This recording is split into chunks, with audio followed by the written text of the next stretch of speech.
Hello students, welcome to magnet brains. I hope आप सब बहुत अच्छे हैं। चलिए स्टार्ट करते हैं हम आज का सेशन, जिसमें मैं आज आपको पढ़ाने वाली हूँ factors affecting the working capital requirements. पिछले सेशन में मैंने आपको पढ़ाया था entirely about working capital, even answer कैसे लिखना है वो भी मैंने आपको सिखाया था। आप सभी का वेलकम है मैग्नेट ब्रेन्स के इस अमेजिंग प्लेटफॉर्म पर। मैं हूँ Priyanka Dudani, your educator for class 11th and 12th business studies. आज स्टूडेंट्स हम क्लास 12th पढ़ने वाले हैं। क्लास 12th बिजनेस स्टडीज का चैप्टर नंबर 9 फाइनेंशियल मैनेजमेंट का हम factors affecting working capital cover करने वाले हैं। आप सभी जिस प्लेटफॉर्म पर हैं, this is 100% free high education platform. जितनी भी वीडियोस आप मैग्नेट ब्रेन्स पे देखते हैं, यू डोंट हैव टू पे any charge for it. Apart from that, इस चैनल पर हम आपको एजुकेशन प्रोवाइड करते हैं from KG to class 12th for CBSE board students. हमारा एक और चैनल है जिसका नाम है मैग्नेट ब्रेन्स हिंदी मीडियम, जहां पे हम आपको एजुकेशन प्रोवाइड करते हैं from class 6 to class 12th for Delhi board, UP board, Bihar board, MP board and Rajasthan board. And students, notes भी हम आपको प्रोवाइड करते हैं। यस, बहुत सारे बच्चों को नोट्स बनाने में दिक्कत होती है, so don't worry at all. Magnet brains आपको नोट्स भी प्रोवाइड करता है, जिसकी लिंक आपको डिस्क्रिप्शन बॉक्स से मिल जाएगी। Those are soft copy notes and books, that is e notes and e books. Apart from that students, हम आपको प्रोवाइड करते हैं fully organised complete course along with daily practice problems. Yes, ना सिर्फ NCERT coverage बल्कि refresher coverage, deeply answer writing, NCERT के solutions जिसमें very short answer type, short answer type questions, long answer type questions, MCQs, MIQs दोनों कराते हैं। MIQs में अगर कोई प्रैक्टिकल सब्जेक्ट्स हैं बिजनेस स्टडीज में, मैंने उन्हें प्रायोरिटी दी है क्योंकि प्रैक्टिकल्स में थोड़ी बहुत वीक मेरे को अप्रोच दिखती है स्टूडेंट्स की इन द कमेंट बॉक्स कि आप लोग, जब भी मैं लाइव सेशंस वगैरह लेती थी तब आप लोग उस लेवल का आंसर नहीं कर पाते थे, इसलिए मैंने एमआईक्यूज में हमेशा प्रैक्टिकल इंक्लूड किए हैं। अपार्ट फ्रॉम दैट स्टूडेंट्स, जितने भी वीडियोस आप मैग्नेट ब्रेन्स के प्लेटफॉर्म पे देख रहे हैं कॉम्प्रिहेंसिव है and don't worry at all, revisions भी आपको प्रोवाइड होते हैं every Sunday. Apart from that students, एक और इम्पॉर्टेंट बात, जो भी हम वीडियोस आपको प्रोवाइड कर रहे हैं ये फुली ऑर्गेनाइज तो है, इसके साथ डीपीपीस भी अवेलेबल है जिससे आपकी प्रिपरेशन एनहांस होगी। सो दोनों ही चैनल्स को सब्सक्राइब करना है। अपने फ्रेंड्स, फैमिली, रिलेटिव्स में कोई भी हिंदी मीडियम स्टूडेंट्स हैं, उन्हें हिंदी मीडियम चैनल के बारे में जरूर बताना है। चलिए स्टार्ट करें आज का session, that is factors affecting the working capital requirements. बहुत सारे फैक्टर्स हैं, लर्न करके ही आज अपन बिल्कुल सांस लेंगे अच्छी वाली कि हाँ लर्न हो गया अपन को, ठीक है। नाउ फर्स्ट फैक्टर है nature of business. Nature of business बहुत मैटर करता है अगर हम इन्वेस्टमेंट कर रहे हैं, वेदर इन फिक्स कैपिटल और वेदर इन वर्किंग कैपिटल। सो आप जब वर्किंग कैपिटल रिक्वायरमेंट अपनी एनालाइज करो कि कितना पैसा हमें करंट एसेट में लगाना है, तो आपके बिजनेस का नेचर बहुत डिपेंड करता है। सो The basic nature of business influence the amount of working capital. जैसे एक ट्रेडिंग ऑर्गेनाइजेशन है, usually needs a smaller amount of working capital compared to a manufacturing organization, ठीक है। सो ट्रेडिंग ऑर्गेनाइजेशन को कम वर्किंग कैपिटल की जरूरत होती है, बट एक मैन्युफैक्चरिंग ऑर्गेनाइजेशन को ज़्यादा वर्किंग कैपिटल की जरूरत होती है, बिकॉज ट्रेडिंग ऑर्गेनाइजेशन में कोई भी प्रोसेसिंग नहीं हो रही है, ठीक है। ट्रेडिंग का मतलब यहाँ पे क्या है, शेयर बाजार? No, buying and selling of goods, है ना। तो अगर एक होलसेलर, ठीक है, गुड्स बेच रहा है रिटेलर को, रिटेलर गुड्स बेच रहा है कस्टमर को, they are not doing manufacturing, है ना। तो मैन्युफैक्चरिंग प्रोसेसिंग कॉस्ट, जो डे टू डे ऑपरेशंस की कॉस्ट जो एक मैन्युफैक्चरिंग कंसर्न में ज़्यादा आती है, वो उतनी लेवल की कॉस्ट एक रिटेलर नहीं इनकर करेगा जब वो गुड्स बेच रहा है कस्टमर को, है ना। तो प्रोसेसिंग नहीं हो रही। सो इसलिए वर्किंग कैपिटल की जो रिक्वायरमेंट है उस पर नेचर ऑफ द बिजनेस बहुत मैटर करता है। Therefore there is no distinction between raw material and finished goods. Sales can be affected immediately upon the receipt of material, sometimes even before that, है ना। तो इसलिए वर्किंग कैपिटल अगर आप पता कर रहे हैं तो सबसे पहले अपने नेचर ऑफ बिजनेस को जान लीजिए। In a manufacturing business however, raw material needs to be converted in finished goods and before any sales become possible. अगर एक रिटेलर कस्टमर को गुड्स बेच रहा है, ठीक है, सो रिटेलर है जो रॉ मटेरियल है, ठीक है, तो रिटेलर के लिए तो वो सेल ही होगी, ठीक है, और वही फिनिश्ड गुड्स होगा। बट अगर एक मैन्युफैक्चरिंग कंसर्न है, वो इस रॉ मटेरियल से गुड्स बनाएगी। फॉर एग्जांपल ले लेते हैं, एक रिटेलर है जिससे आप गेहूं ले रहे हो, ठीक है, वीट ले रहे हो। अब वही वीट एक मैन्युफैक्चरर उसी रिटेलर से लेके उसी वीट को मैन्युफैक्चर करके फ्लावर, मैदा, सूजी ये सब बना रहा है, ठीक है। सूजी को क्या बोलते हैं बताओ, मैंने बताया था ना, सेमोलिना, ठीक है। सो अगर आपको ये सब मैन्युफैक्चरिंग कर रहा है तो उसको, उसके लिए वो रॉ मटेरियल गुड नहीं है, रिटेलर के लिए रॉ मटेरियल फिनिश गुड है, बट एक मैन्युफैक्चरर उस रॉ मटेरियल को कन्वर्ट करेगा, जब वो मैदे के पैकेट बन जाएंगे, आटे के पैकेट बन जाएंगे, तब जाके वो फिनिश गुड्स में कन्वर्ट होगा। यस और नो? सो फिनिश गुड्स सबके लिए अलग अलग होते हैं। उसके लिए सेल कब पॉसिबल है मैन्युफैक्चरर के लिए? जब फिनिश गुड्स रेडी हो चुके हैं। और रिटेलर के लिए, क्योंकि वो वही सेल कर रहा है गेहूं, तो उसके लिए वही फिनिश गुड्स है। ठीक है।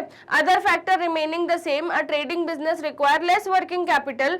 Similarly service industries which do not have to maintain inventory require less working capital. एक सॉफ्टवेयर इंजीनियर है, वो ऐप बनाता है, उसको काय का वर्किंग कैपिटल की जरूरत? यस और नो? सो अगर आप ये वाले बिजनेस में हैं जिसमें सर्विस इंडस्ट्री, टर्शरी सेक्टर है ना, तो वहां पे वर्किंग कैपिटल कम होता है। यस और नो? तो वर्किंग कैपिटल मतलब day to day operation manage करने के लिए जो हमें करंट एसेट में पैसा लगाना पड़ रहा है। ओके। कई बार तो मैन्युफैक्चरिंग कंसर्न्स में शॉर्ट टर्म बोरोइंग्स करनी पड़ती है day to day operation meet करने के लिए। सो इसलिए एक बैलेंस जरूरी है, जैसा मैं आपको हमेशा बताती हूँ। सो फर्स्ट फैक्टर क्या है? Nature of the business. Now second factor है स्केल ऑफ ऑपरेशन।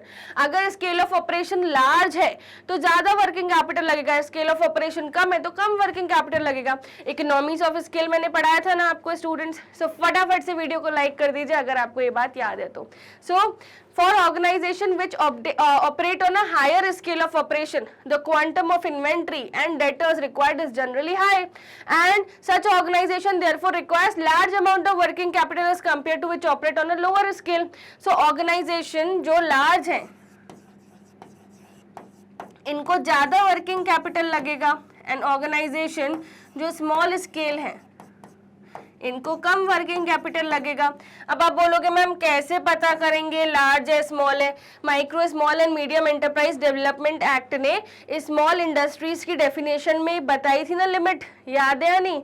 तो ये क्लास 11th में आप सीख चुके हो कि कैसे पता करते हैं हम लार्ज इंडस्ट्रीज कौन सी होती है, मीडियम इंडस्ट्रीज कौन सी होती हैं। अगर भूल गए हो तो कमेंट बॉक्स में बताओ, मैं रिप्लाई करके बता दूंगी। सो देखते हैं कितने बच्चों को याद है। नाउ आगे बढ़ते हैं अपन towards the third point, business cycle. ठीक है।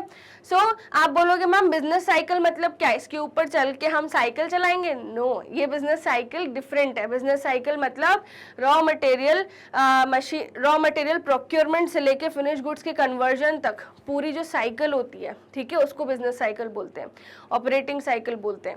So different phases of business cycle affect the requirement of working capital. In case of a boom, boom मतलब बहुत सब प्लस प्लस में है, सब प्रॉफिटेबल है।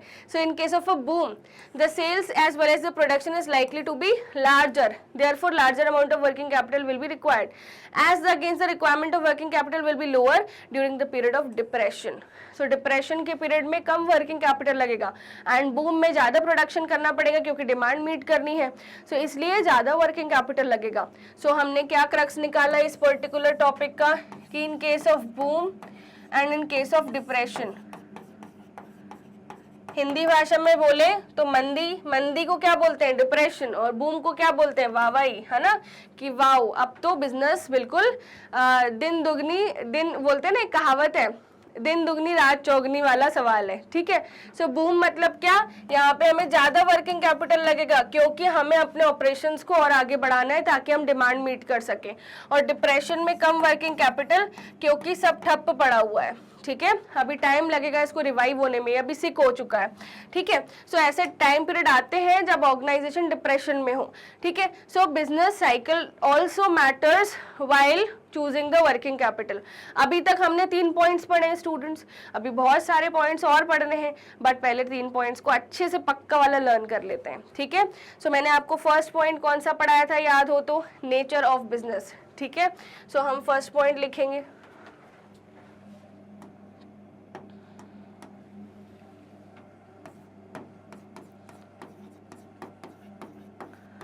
Nature of business.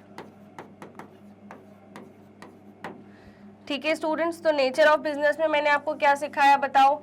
मैंने आपको सिखाया कि यदि बिजनेस का नेचर एक ट्रेडिंग ऑर्गेनाइजेशन है मान लो, तो उनको कम वर्किंग कैपिटल लगेगा, मैन्युफैक्चरिंग ऑर्गेनाइजेशन है ज़्यादा वर्किंग कैपिटल लगेगा, है ना। सो बेसिक नेचर भी इन्फ्लुएंस करता है। तो इसका क्रक्स क्या है? देखिए, इसका क्रक्स में हमने देखा कि अगर एक सर्विस इंडस्ट्री है,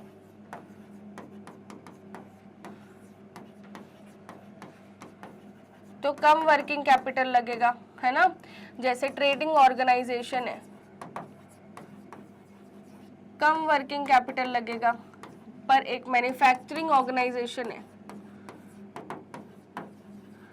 तो ज्यादा वर्किंग कैपिटल लगेगा इन दोनों के कंपैरिजन में। क्यों? क्योंकि यहाँ पे प्रोसेसिंग कॉस्ट ज्यादा है।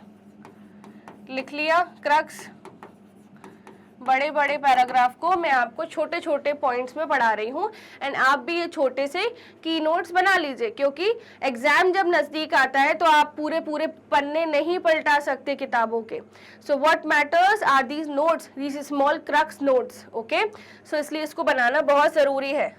नेक्स्ट आते हैं अपन सेकेंड पॉइंट पर। सेकेंड पॉइंट क्या था स्टूडेंट्स? सेकेंड पॉइंट था हमारा स्केल ऑफ ऑपरेशंस, ठीक है। तो स्केल ऑफ ऑपरेशंस के बारे में बात करें,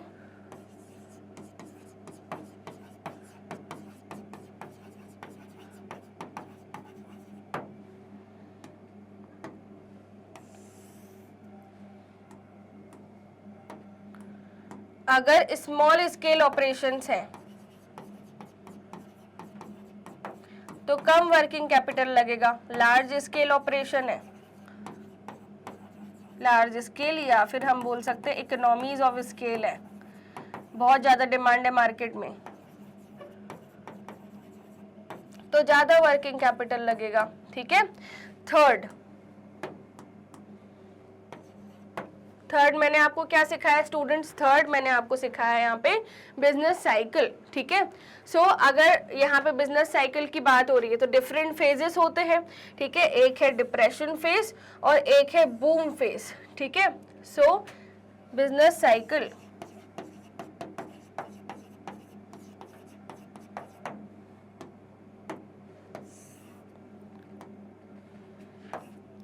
तो if we talk about the boom phase,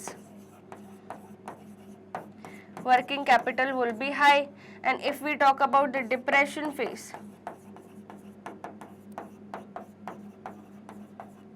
working capital will be low, क्योंकि यहाँ पर सब मंदी हुई पड़ी है। सो स्टूडेंट्स ये शॉर्ट की नोट्स आपको बहुत हेल्प करेंगे एग्जाम में, ओके। चलिए प्रोसीड करते हैं towards the fourth point of explanation. 3 तक पूरा आई होप आपको एकदम क्रिस्टल क्लियर है। फटाफट से वीडियो को लाइक कर दीजिए स्टूडेंट्स अगर अभी तक नहीं किया तो। अब सीजनल फैक्टर्स।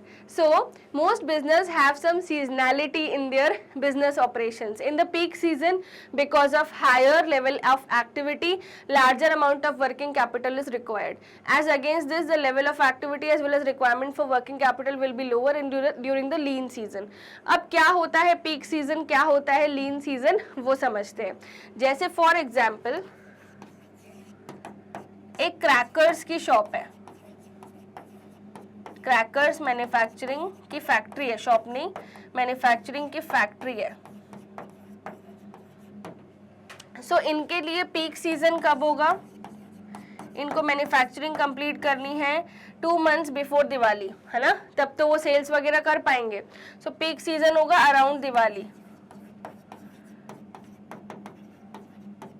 और इनके लिए मंदी वाला सीजन कब होता है? जब शादियां ना हो, दिवाली वगैरह कोई फेस्टिवल ना हो, अराउंड यू कैन से जनवरी भी नहीं, न्यू ईयर में भी फटाके वगैरह जलते हैं, ठीक है। अगर आप कोई भी ऐसा डे मान ले, लेट से मई, है ना, मई में भी कम उस लेवल की सेल नहीं होगी जितनी दिवाली में होगी। तो इनके लिए बाकी जो टाइम पीरियड क्या होगा? लीन होगा, है ना। जो नॉन दिवाली टाइम पीरियड है, सिर्फ शादियों का टाइम में भी हो सकता है कि आपके फटाके वगैरह बिके, बाकी तो नहीं बिकेंगे। Non Diwali and non wedding वाला जो टाइम पीरियड होता है शायद फरवरी, है ना, फरवरी जनवरी मिड से लेके मार्च मिड तक, आई गेस ये टाइम होता है जब ये फटाके नहीं बिकते। And same goes with before Diwali period, है ना, एंड आफ्टर जुलाई, तब शादियां खत्म हो जाती है। सो ये वाला जो सीजन होता है ये लीन सीजन होता है फटाके की फैक्ट्री के लिए, यानी क्रैकर्स की फैक्ट्री के लिए। सो ये जो पीक सीजन है, पीक सीजन हर बिजनेस के लिए अलग होता है और लीन सीजन भी हर बिजनेस के लिए अलग होता है, उस हिसाब से वो मैन्युफैक्चरिंग करते हैं। तो पीक सीजन में ज्यादा वर्किंग कैपिटल लगता है और लीन सीजन में कम वर्किंग कैपिटल लगता है, ठीक है। सो इतनी आपको बात समझ आई। इसका आप एक और एग्जाम्पल ले सकते हो, है ना। एग्जाम्पल नंबर 2, अब कोई क्रॉप्स है, मान लो क्रॉप्स का प्रोडक्शन करना है, कोई फैक्ट्री है जो हेल्दी मैंगो जूसेस बनाती है कैंस में,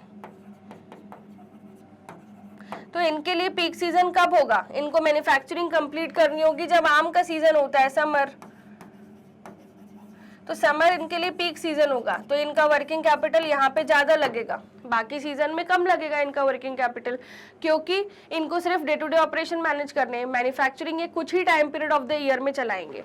यस और नो? तो ये सीजनल फैक्टर भी वर्किंग कैपिटल पे बहुत असर डालते हैं। So let's write point number 4 students. Point number 4 है सीजनल फैक्टर्स।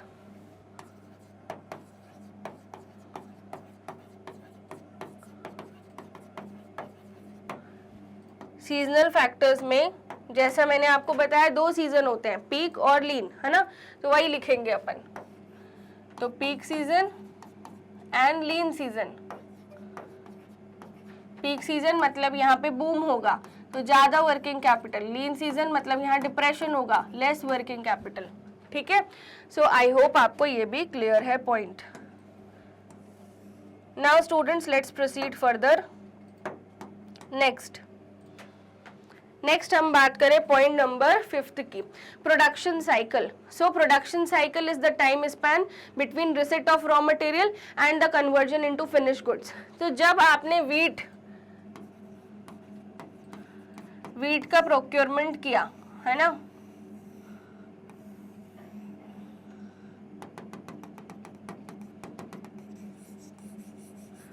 ये वीट का मान लो कैन है ना, वीट का एक बोरा है, जूट बैग, तो इसी तरह के आपने 1000 जूट बैग्स परचेज किए, जिसमें एक में करीब लेट से 100 किलो गेहूं होगी। ठीक है, 100 किलो गेहूं होगी, आपने वो वाले बड़े बड़े बैग्स परचेज किए, क्योंकि आप लार्ज स्केल प्रोडक्शन कर रहे हैं ऑफ मैदा। मैदा को क्या बोलते हैं स्टूडेंट्स? Refined wheat flour. ठीक है, या फिर आप सेमेलिना यानी सूजी का मैन्युफैक्चरिंग कर रहे हो, या फिर आप व्हीट एंड दलिया, ये सब आपकी फैक्ट्री है जिसमें आप ये सब मैन्युफैक्चर करते हो, है ना। सो अगर आप प्रोक्योरमेंट ऑफ व्हीट से लेके इन फिनिश गुड्स के कन्वर्जन तक जितनी भी प्रोडक्शन प्रोसेस में जितने भी स्टेप्स होते हैं, मतलब जब आप गेहूं लाए एज अ रॉ मटेरियल, फिर आप मशीन्स वगैरह में डाल के मैन्युफैक्चरिंग करके पैकेट्स बना रहे हो, पैकेट्स बन के रेडी हो गए मार्केट में बिकने के लिए, इस पूरे प्रोसेस को हम क्या बोलते हैं? Production cycle. ठीक है students, so production cycle is the time span between receipt of the raw material and conversion into finish goods. ये बिजनेस साइकिल की तरह नहीं होता है, ये अलग होता है। बिजनेस साइकिल मैंने आपको क्या पढ़ाया था स्टूडेंट्स, याद करो, यहाँ पे मैंने आपको पढ़ाया था बिजनेस साइकिल। बिजनेस साइकिल में क्या होता है? बिजनेस साइकिल में होता है कि आपका जो पीरियड है वो बूम है या डिप्रेशन वाला साइकिल है। बूम मतलब कि आपके मंदी तो नहीं है, ठीक है, आप प्रॉफिट कमा रहे हो और ज़्यादा डिमांड आ रही है आपके प्रोडक्ट की, तो वो बूम सीजन होता है। एंड डिप्रेशन मतलब मंदी है, ठीक है, रिसेशन है, ठीक है। तो ये सारी चीज़ें also matters when it comes to understanding the factors. Okay students, I hope आपको ये भी clear है। अब production cycle वापस से देखते हैं। Some business have longer production cycle while some have a shorter one.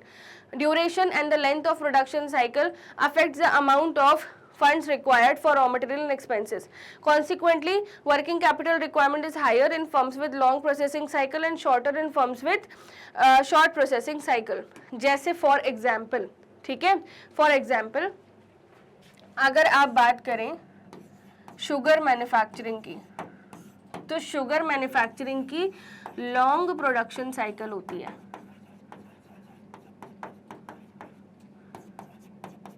वहीं आप बात करें डिस्पोजल प्लेट्स एंड कप्स की, इसकी शॉर्ट प्रोडक्शन साइकिल होती है। तो यहाँ पे कम वर्किंग कैपिटल लगेगा और यहाँ पे ज़्यादा वर्किंग कैपिटल लगेगा। यस और नो स्टूडेंट्स, तो ये भी मैटर करता है, ठीक है। सो let's right this production cycle.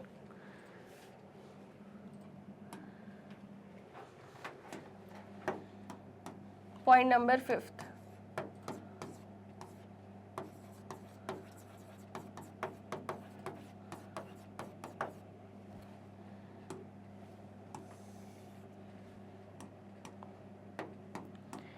अगर लॉन्ग प्रोडक्शन है, अगर ऐसी ऑर्गेनाइजेशन है जिस प्रोडक्ट में वो डील कर रहे हैं उस प्रोडक्ट की मैन्युफैक्चरिंग में बहुत टाइम लगता है, लॉन्ग प्रोसेसिंग है, तो ज़्यादा वर्किंग कैपिटल लगेगा। एंड अगर शॉर्ट प्रोसेसिंग है तो कम वर्किंग कैपिटल लगेगा। आई होप स्टूडेंट्स ये भी आपको क्लियर है point. Now production cycle clear, I hope आपको पूरे 5 पॉइंट्स क्लियर है। Now let's proceed further to our credit allowed, ठीक है।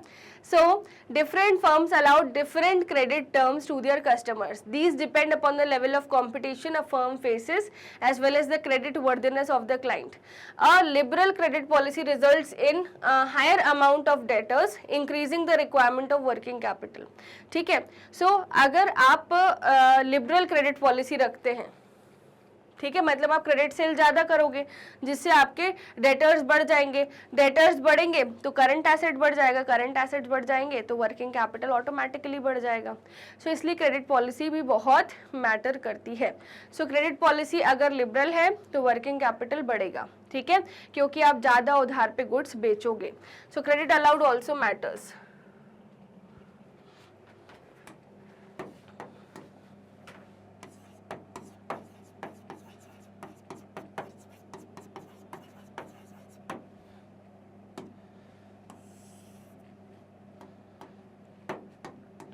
अगर क्रेडिट पॉलिसी लिबरल है तो ज़्यादा वर्किंग कैपिटल लगेगा, क्रेडिट पॉलिसी स्ट्रिक्ट है तो क्रेडिट सेल नहीं होगी, डेटर्स नहीं होंगे तो कम वर्किंग कैपिटल होगा, ठीक है, सिंपल। नाउ इसके बाद क्रेडिट अवेल्ड, ठीक है। क्रेडिट अवेल मतलब आपने कितना उधार लिया है, आप मतलब यहाँ पे आप बेच नहीं रहे हो उधार पे, आप ले रहे हो उधार पे। क्रेडिट अवेल करना यानी शॉर्ट टर्म बोरोइंग्स, ठीक है। Just as a firm allows credit to its customers also it may get credit from suppliers, ठीक है, यानी कि मैन्युफैक्चरर आपको क्रेडिट दे सकता है, यानी आप जिससे रॉ मटेरियल खरीद रहे हो वो आपको उधार पे रॉ मटेरियल दे सकता है। येस और no? To the extent it avails the credit on purchases the working capital requirement is reduced, okay. So working capital कम हो जाता है अगर आप क्रेडिट अवेल करते हो तो, क्योंकि आपकी करंट लाइबिलिटी बढ़ जाती है ना। आप क्रेडिट ले रहे हो तो शॉर्ट टर्म बोरोइंग्स के अंदर आएगा। So to the extent it avails the credit on purchases the working capital requirement is reduced, ठीक है। सो यहाँ पर क्रेडिट अवेल की बात करी गई है। पॉइंट नंबर 7,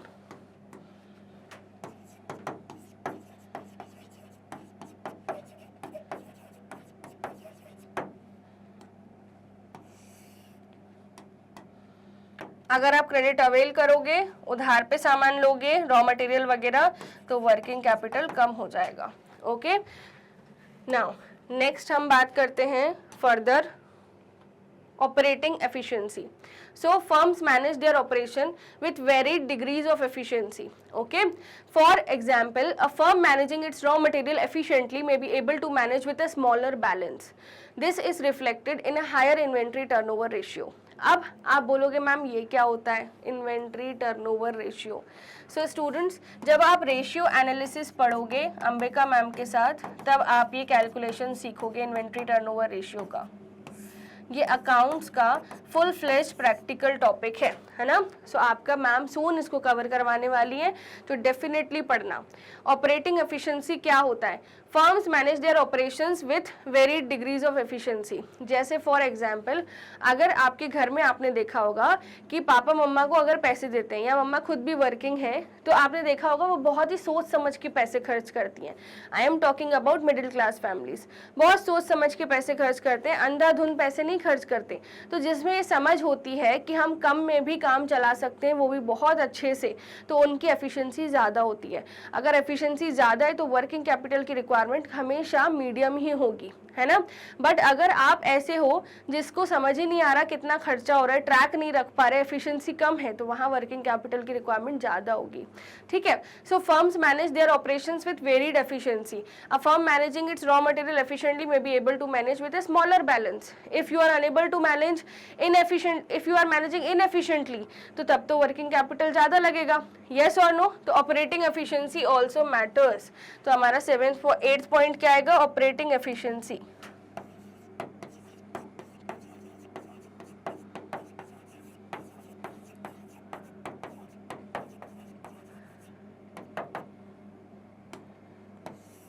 अगर ऑर्गेनाइजेशन अपने ऑपरेशंस में इनएफिशिएंट है,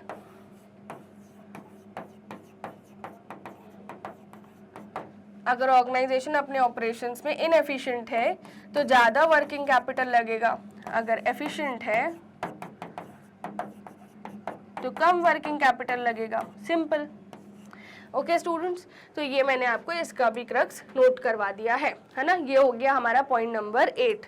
आई होप आपको ये भी क्लियर है। एक बार सारे पॉइंट्स रिवाइज करवाऊं, चलिए यहाँ पे अपन रिवाइज करते हैं। Point number 1, nature of the business. अगर nature of business service industry है, कम वर्किंग कैपिटल लगेगा, day to day business operation में ज़्यादा कैश नहीं लगेगा, सब कुछ लैपटॉप वगैरह पे होता है। नाउ ट्रेडिंग ऑर्गेनाइजेशन है, कम वर्किंग कैपिटल लगेगा। मैन्युफैक्चरिंग ऑर्गेनाइजेशन है, ज़्यादा वर्किंग कैपिटल लगेगा। Scale of operation small scale है, कम वर्किंग कैपिटल। लार्ज स्केल है, ज़्यादा working capital. Business cycle boom पे है, ज़्यादा working capital. Business cycle depression phase चल रहा है, तो कम वर्किंग कैपिटल, येस और नो। फिर सीजनल फैक्टर्स, सो पीक सीजन है तो ज़्यादा वर्किंग कैपिटल, लीन सीजन है, कम working capital. Production cycle, organisation का प्रोडक्ट में लॉन्ग प्रोसेसिंग लग रही है, ज़्यादा वर्किंग कैपिटल। कम प्रोसेसिंग लग रही है, कम वर्किंग कैपिटल। तो फिर उसके बाद क्रेडिट अलाउड, अगर क्रेडिट पॉलिसी लिबरल है तो ज़्यादा working capital, credit policy strict है तो कम वर्किंग कैपिटल। फिर उसके बाद क्रेडिट अवेल्ड, हमने ज़्यादा उधार लेके रखा रॉ मटेरियल वगैरह, तो उससे क्या होगा, करंट लाइबिलिटी बढ़ जाएगी, जिस वजह से वर्किंग कैपिटल कम होगा, ठीक है। फिर ऑपरेटिंग एफिशिएंसी, इनएफिशिएंट है, ज्यादा वर्किंग कैपिटल, एफिशिएंट है, कम वर्किंग कैपिटल। क्लियर, 8 पॉइंट्स पूरे के पूरे आई होप आपको क्लियर है। अब आते हैं 9th पॉइंट पर। सो इसको एक बार रीड करो, देन हम आगे बढ़ते हैं। सो स्टूडेंट्स, आई होप आपने 9th वाला पॉइंट रीड कर लिया, अवेलेबिलिटी ऑफ रॉ मटेरियल। अब ये क्या होता है एंड ये वर्किंग कैपिटल रिक्वायरमेंट इससे कैसे अफेक्ट होती है।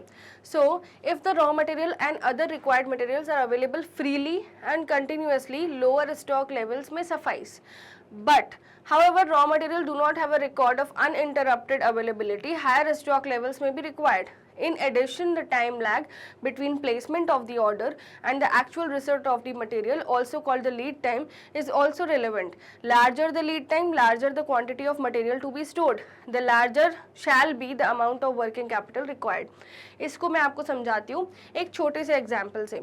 मान लीजिए स्टूडेंट्स कि आपके घर में आप लोग रोटी खाते हैं, है ना। सभी हम इंडियंस को आदत है रोटी खाने की एंड फॉरेनर्स को आदत है ब्रेड खाने की, ठीक है। तो मम्मा क्या करती हैं, यूजुअली हमारे इंडियन हाउस होल्ड्स में मदर्स क्या करते हैं कि जो व्हीट होता है, गेहूँ, उसको पिसवा के ऐसे डिब्बा भर के आटा जो है वो स्टोर करके रख लेते हैं एंड धीरे धीरे छोटे छोटे बाउल्स में निकाल के इस आटे को गूंथते हैं, यानी नीड करते हैं एंड फिर रोटी बनाते हैं। फिर क्या बनती है, रोटी बनती है। एंड डेली बेसिस पे ये चीज़ होती है कि डेली बेसिस पे अगर आपकी जॉइंट फैमिली है तो 50 रोटी तो बनेगी, न्यूक्लियर फैमिली है तो 10-12 रोटी तो बनेंगी, ठीक है। डिपेंड्स ऑन दी मेंबर्स कौन कितनी रोटी खाता है। सो वो उतनी रोटी बनती है एंड ये आटा ख़त्म होते जाता है, ठीक है। मतलब कि अब कुछ समय के बाद मम्मा आपको बोलेंगे कि जाओ बेटा चक्की एंड ये आटा पिसवा के आओ, ठीक है। सो मान लो कि आपको ये पता है, आपके घर वालों को ये पता है, आपकी मम्मा को ये पता है कि ये जो चक्की वाला है ये 6 दिन लगाता है और फिर जाके आटा पीस के घर पे लेके आता है एंड उस पूरी लोकेलिटी में एक ही चक्की वाला है। ऐसी इमेजिनरी सिचुएशन ले लो, ठीक है। इमेजिनरी सिचुएशन लेने की बात कर रही हूँ। सो जैसे ही ये डिब्बा यहाँ तक पहुँचेगा ना, ये डिब्बा यहाँ तक, मतलब इतना आटा बचेगा कि कुल 7-8 दिन चल सकता है, तब मम्मा आपको पहले से ही बोल देंगी ले बेटा ये गेहूं का डिब्बा है, ये पिसवाने डालिया। ऐसा ना हो फिर बाद में 6 दिन में तो वो देगा, तो होना तो चाहिए घर में आटा, तू अभी से दे आ, ठीक है। सो उन्हें पता है कि ये व्यक्ति कितना टाइम लेता है, ठीक है।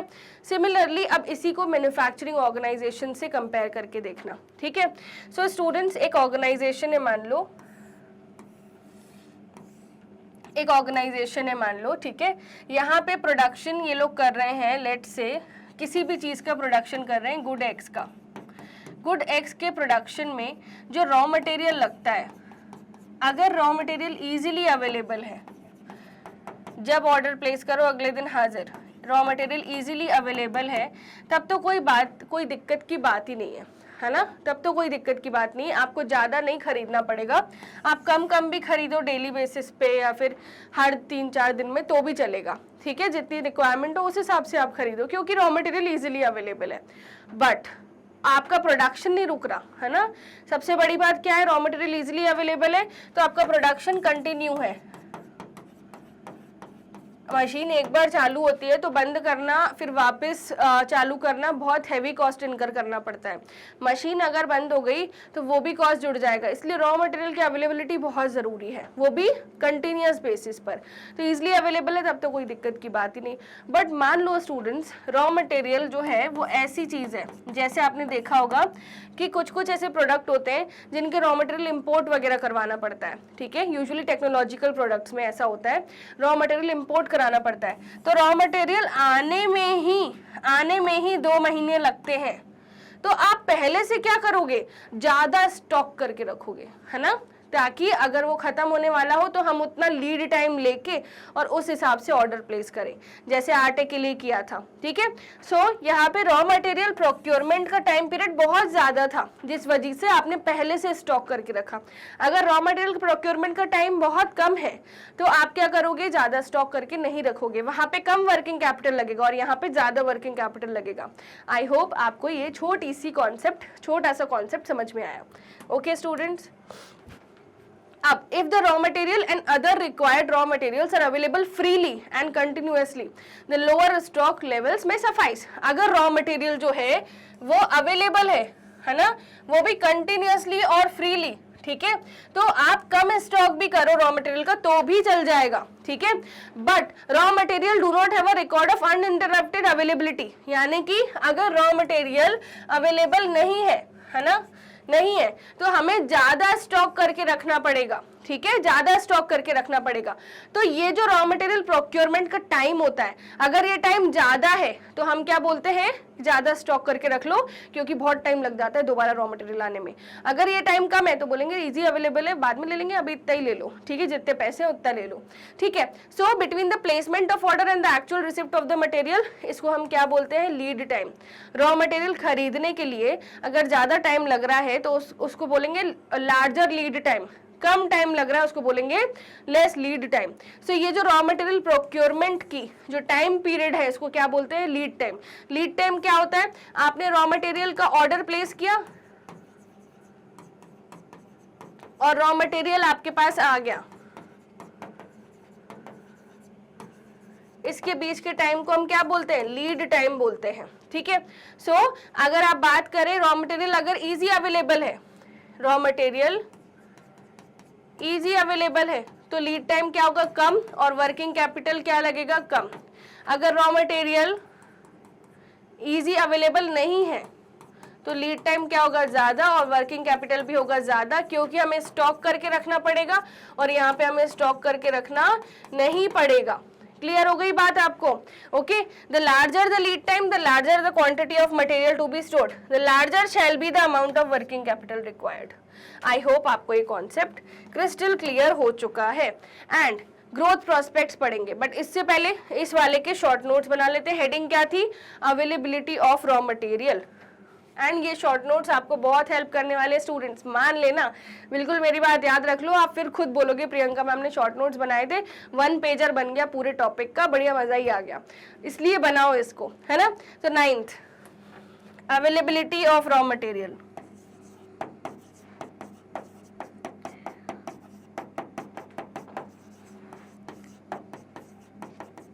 Availability of raw material.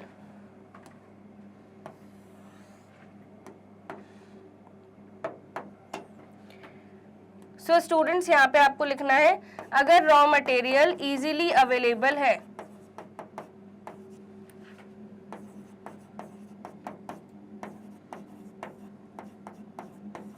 Easily available है तो लीड टाइम कम होगा, लीड टाइम कम होगा तो वर्किंग कैपिटल रिक्वायरमेंट भी कम होगी। ठीक है, इसका अपोजिट, अगर रॉ मटेरियल इजीली अवेलेबल नहीं है, इजीली नॉट अवेलेबल, तो तब क्या होगा स्टूडेंट्स, लीड टाइम ज़्यादा होगा और वर्किंग कैपिटल भी ज़्यादा होगा। ठीक है, इस तरीके से आप इसका भी शॉर्ट नोट बना लीजिए and it is super important. चलिए let's proceed further students, growth prospects. अब ग्रोथ प्रॉस्पेक्ट्स क्या होते हैं? So, if the growth potential of a concern is perceived to be higher, it will require large amount of working capital so that it is able to meet higher production and sales target whenever required. अगर organisation ने ऐसा कोई target बनाया कि इस साल हम 5% growth achieve करेंगे, तो उस 5% ग्रोथ अचीव करने के लिए प्रोडक्शन भी बढ़ाना पड़ेगा, उस प्रोडक्शन बढ़ाने के लिए वर्किंग कैपिटल भी ज़्यादा लगेगा। ठीक है, सो ये सब आपस में लिंक होते हैं। सो यहाँ पे हम लिख लेंगे further growth prospects, point number 10th।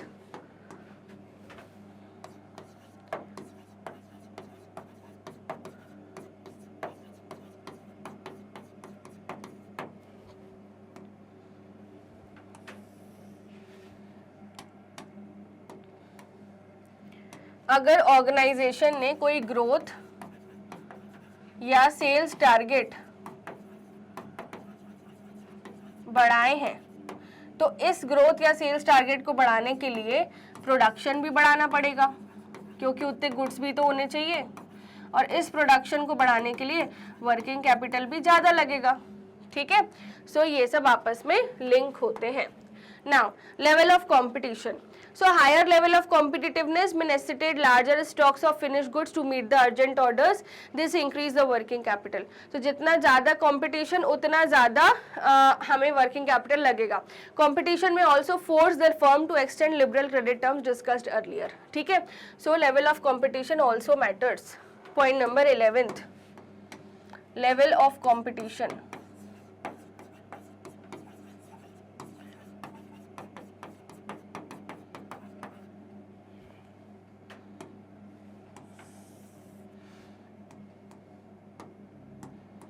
अगर competition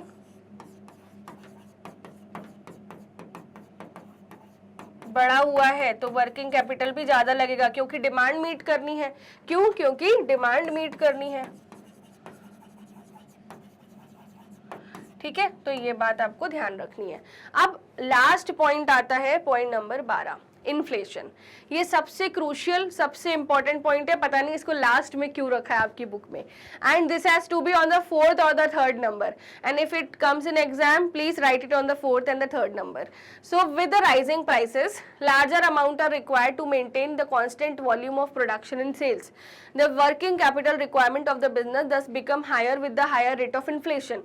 It must however be noted that an inflation rate of 5% does not mean that every component of working capital will change by the same percentage. The actual requirement shall depend upon the rates of price change of different components, raw material, finished goods, labor cost, finished goods as well as their proportion in the total requirement. अगर inflation होता है, inflation मतलब चीज़ों के दाम बढ़ रहे हैं, ठीक है, महंगाई हो रही है, तो ऑब्वियसली अगर हमारा जो रॉ मटेरियल हम खरीदते हैं वो भी महंगा मिलेगा, है ना। मान लो अगर रॉ मटेरियल के दाम बढ़ रहे हैं तो रॉ मटेरियल महंगा मिलेगा। जो पहले हम प्रोडक्शन सस्ते में कर पाते थे, अब प्रोडक्शन हम कम में कर पा रहे, ज़्यादा में कर पा रहे हैं। ठीक है, सो अगर आप प्रोडक्शन का कॉस्ट आपका ज़्यादा आ रहा है तो आपको बल्क प्रोडक्शन करना पड़ेगा ताकि आपकी पर यूनिट कॉस्ट कम आए, है ना। और आप बल्क प्रोडक्शन करोगे तो उससे क्या होगा, वर्किंग कैपिटल ज़्यादा हो जाएगा आपका। यस और नो? सो इन्फ्लेशन से बहुत सारी चीज़ें अफेक्ट होती हैं, राइजिंग प्राइसेस से वर्किंग कैपिटल बढ़ जाता है। ठीक है, सो इन्फ्लेशन ऑल्सो मैटर्स।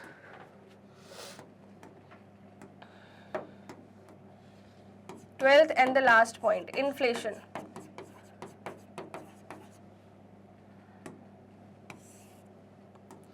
अब इन्फ्लेशन क्या होता है स्टूडेंट्स, आपको पता ही है, inflation is rise in prices.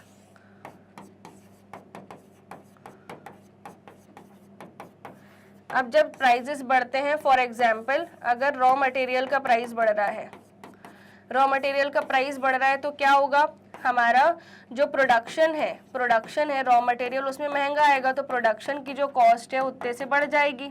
ठीक है, अब प्रोडक्शन की कॉस्ट अगर ज़्यादा आएगी तो हमें क्या करना पड़ेगा, बल्क प्रोडक्शन करना पड़ेगा, जिससे हमारी पर यूनिट कॉस्ट कम आए, है ना। और पर यूनिट कॉस्ट कम आएगी तभी वो हमें किफ़ायती पड़ेगा, तभी वो हमारे लिए क्या होगा, प्रॉफिटेबल होगा। और यदि हम यहाँ पे बल्क प्रोडक्शन करेंगे तो वर्किंग कैपिटल बढ़ जाएगा। यस और नो, बताइए, क्लियर हो गया आपको। सबसे पहले मैंने आपको क्या पढ़ाया था, ध्यान करिए स्टूडेंट्स, मैंने आपको सबसे पहले पढ़ाया था नेचर ऑफ द बिजनेस, फिर पढ़ाया था स्केल ऑफ बिजनेस, फिर ऑपरेशंस, फिर business cycle, seasonal factor, production cycle, credit allowed, credit availed, operational efficiency, availability of raw material, growth prospects, level of competition. ठीक है, मैं आपको हर एक स्लाइड स्क्रीन से बाहर जाके दिखा रही हूँ ताकि आपको क्लियर हो, एंड अगर आपको नोट्स बनाने हो तो आप इसको पूरी तरह से देख पाएँ।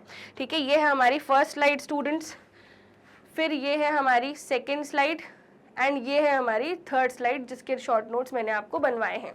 अब वापस आते हैं हमारे इस टॉपिक पर।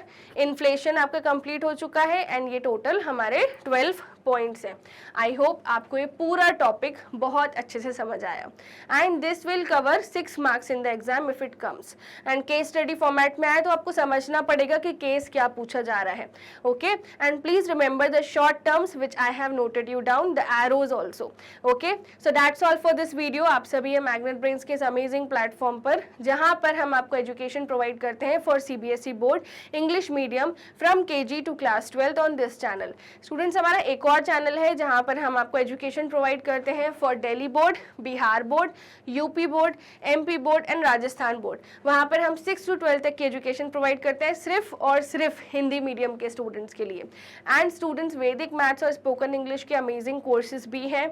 हमारा जो क्रैश कोर्स है वो अराउंड दिसंबर मिड स्टार्ट होगा, सो डेफिनेटली उससे आपका कंप्लीट रिविजन हो जाएगा एक चीज का। Apart from that e notes and e books भी आपको मिलेंगे जिसकी लिंक डिस्क्रिप्शन बॉक्स में प्रोवाइडेड है, एंड आपको हमारी ऐप और वेबसाइट पर मिलेंगे fully organised complete courses along with daily practice problems. Students, हमारे यूट्यूब चैनल पर आपको सारी चीज़ें सिस्टमैटिकली मिल जाएंगी। हमारे अदर सोशल मीडिया हैंडल्स हैं Facebook, Instagram, Twitter and WhatsApp. Must follow Magnet Brains from these platforms. Subscribe to the video and subscribe to the channel, like this video, and मिलते हैं नेक्स्ट सेशन में। Thank you so much.